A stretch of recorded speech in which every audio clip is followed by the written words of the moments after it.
السلام علیکم ناظرین، میں محمد سلیم عباسی۔ ناظرین، اس وقت افطاری کے بعد میں تھوڑی دیر کے لیے باہر نکلا ہوں واک کرنے کے لیے۔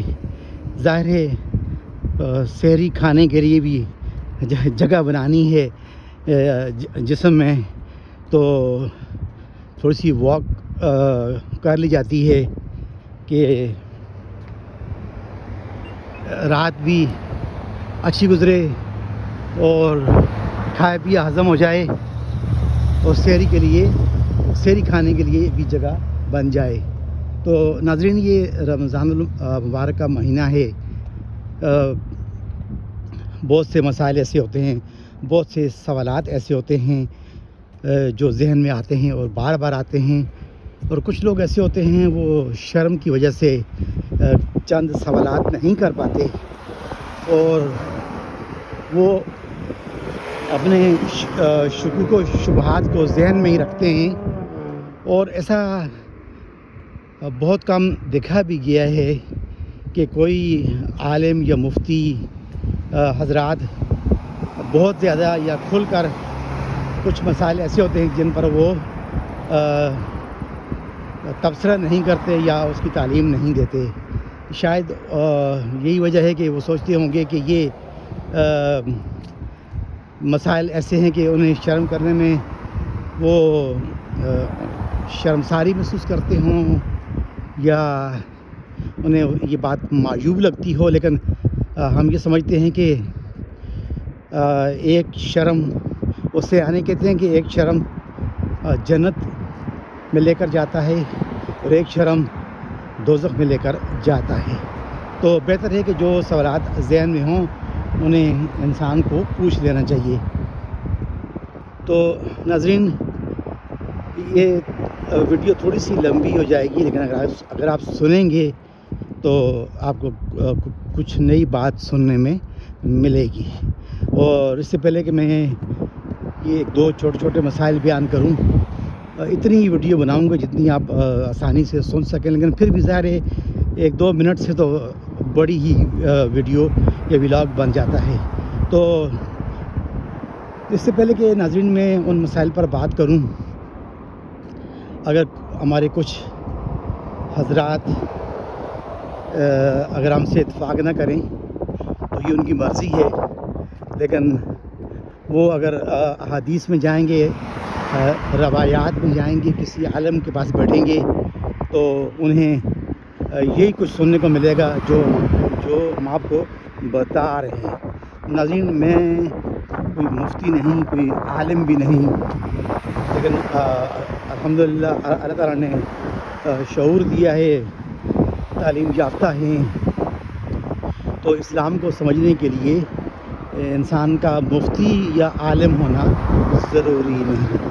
تو ناظرین، پہلی بات یہ ہے کہ ہم نے اکثر مساجد میں لوگوں کو دیکھا ہے نماز پڑھنے کے درمیان، چاہے وہ نماز کی کوئی بھی شرط ادا کر رہے ہوں، تو ہم نے کئی نمازیوں کو دیکھا ہے کہ وہ ایک دوسرے کو پھلانگتے ہوئے صفیں توڑتے ہوئے باہر نکل جاتے ہیں، اور بعد میں پتہ چلتا ہے بقول ان کے کہ ہمارا وضو ٹوٹ گیا تھا۔ تو اکثر ایسا ہوتا ہے۔ تو اب سوال یہ پیدا ہوتا ہے کہ وضو کیسے ٹوٹ گیا؟ تو بڑی سادہ سی بات ہے کہ کچھ لوگ ایسے ہوتے ہیں کہ جنہیں ریح کی بیماری بھی ہو سکتی ہے۔ ریح یعنی ہوا کی بیماری، تو یعنی ہوا کا نکل جانا، یا ویسے بھی جب خاص طور پر جب رمضان کا مہینہ ہوتا ہے تو افطاری کرتے وقت جو انسان الٹا سیدھا کھاتا ہے اور جلدی کھاتا ہے، اور جو بھی سامنے رکھا ہوتا ہے اس کی طبیعت کرتی ہے کہ میں سب کچھ کھا جاؤں، حالانکہ وہ کھا نہیں سکتا، تو وہ اس طرح اوپر تلے پانی پینا تو وہ گیس سی بن جاتی ہے۔ تو اگر وہ اسی پوزیشن میں جا کر تراویح میں یا عشاء کی نماز میں یا مغرب میں کہیں بھی جب بھی کہیں کھڑا ہو جائے، تو وہ اس چیز کا اندیشہ رہتا ہے کہ پیٹ میں ہوا بن سکتی ہے، تو وہ ریح جب کسی کی خارج ہوتی ہے تو ہم نے دیکھا ہے کہ وہ نمازیوں کو پھلانگتے ہوئے باہر نکل جاتے ہیں۔ تو ہم نے کافی علماء سے اس بارے میں پوچھا، پڑھا بھی۔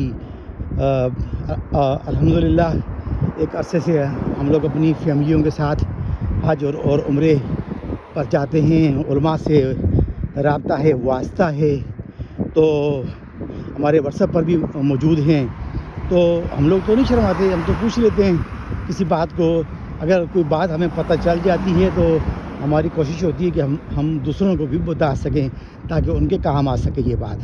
تو ریح کے بارے میں ہم نے یہ سنا اور پڑھا، اور حدیث سے بھی ہم نے پڑھا۔ اب اس وقت تو مجھے وہ حدیث کے نام یا پورے وہ کوڈ نمبر تو یاد نہیں ہیں، لیکن اگر آپ یہ گوگل یا یوٹیوب میں جا کر یہ ٹائپ کریں یہ مسائل، تو آپ کو پڑھنے میں یہ چیزیں نظر آئیں گی۔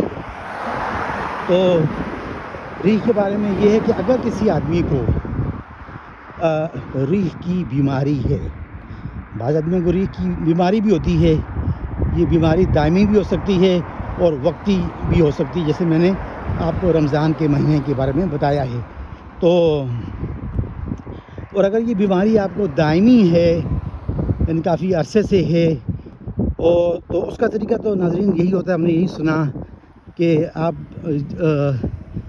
جو وضو آپ ایک نماز کے لیے کرتے ہیں، اس وضو میں وہ آپ اس وقت کی ساری نماز ادا کر سکتے ہیں۔ ہاں، اگلے وقت کی نماز ادا کرنے کے لیے پھر آپ کو نیا وضو بنانا پڑے گا۔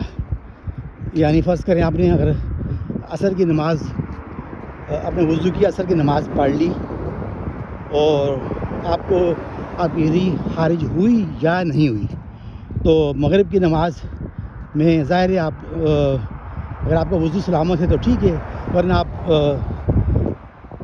فریش وضو کر لیں۔ تو یعنی کہ اگر ریح کی آپ کو بیماری ہے تو آپ جس نماز کے لیے وضو کا ارادہ کرتے ہیں یا وضو کرتے ہیں، تو وہ اس وقت کی نماز آپ اس وضو میں پڑھ سکتے ہیں۔ اس درمیان یا اس دوران اگر آپ کی ہوا خارج ہوتی بھی ہے تو قطعاً نماز کو توڑنے کی اور نمازیوں کو پھلانگنے کی ضرورت نہیں ہے۔ اور اگر کوئی آدمی ہماری اس بات سے اتفاق نہیں کرتا تو وہ پھر پھلانگتا رہے نمازیوں کو رات کے 12 بجے تک، پھر وہ اپنے سلسلے پر کیسے کنٹرول کرے گا۔ ویسے ریح کے بارے میں تو علماء یہ بھی کہتے ہیں کہ ریح جو ہوتی ہے، بعض جو ریح نہیں ہوتی وہ ایسے ہی وائبریشن ٹائپ کی چیز ہوتی ہے، اور شیطان بھی آپ کو ورگلاتا ہے، اور ریح وہ ہوتی ہے کہ یا تو جس کی آپ کو سمیل آ جائے یا جس کی آپ کو آواز آ جائے۔ تو لیکن دائمی بیماریوں میں شرط وہی رہے گی جو ہم نے آپ کو بتائی ہے۔ تو ناظرین ایک بات تو یہ ہو گئی جو آج آپ کو بتانی تھی۔ دوسری بات میں جلدی سے اسے سمیٹنے کی کوشش کرتا ہوں کہ شادی شدہ حضرات جب سحری کے وقت اٹھتے ہیں اور اگر فرض کریں ان پر وہ غسل واجب ہو گیا ہے کسی بھی لحاظ سے، اور وہ شادی شدہ ہیں تو تب بھی، اور شادی شدہ نہیں ہیں تب بھی، اگر آپ جوان ہیں اور آپ پر غسل واجب ہو گیا کسی حادثاتی طور پر، اور آپ دیکھتے ہیں کہ روزہ جو ہے اس کا وقت گزر جانے میں اتنا ٹائم نہیں ہے کہ آپ غسل کر سکیں، اور اس بات کا خدشہ ہو کہ آپ کا روزہ نکل جائے گا، تو آپ صرف استنجا یا وضو بنا کر، استنجا اور وضو بنا کر بھی روزہ رکھ سکتے ہیں۔ روزہ آپ کا ہو جائے گا، البتہ نماز نہیں ہوگی صبح میں۔ نماز کے لیے آپ کو باقاعدہ غسل کرنا پڑے گا، اور اس کے بعد آپ صبح کی نماز ادا کر سکتے ہیں۔ تو ناظرین میں نے اسے مختصر ترین الفاظ میں آپ کے لیے سمویا ہے۔ انشاءاللہ تھوڑی تھوڑی باتیں کبھی کبھار مختصر الفاظ میں آپ کے سامنے رکھتا رہوں گا تاکہ آپ کو سمجھنے میں بھی آسانی ہو۔ تو چلیے ناظرین، اس کے ساتھ ہی اگلی ویڈیو تک آپ سے اجازت۔ میری طرف سے آپ سب کو السلام علیکم اور خدا حافظ.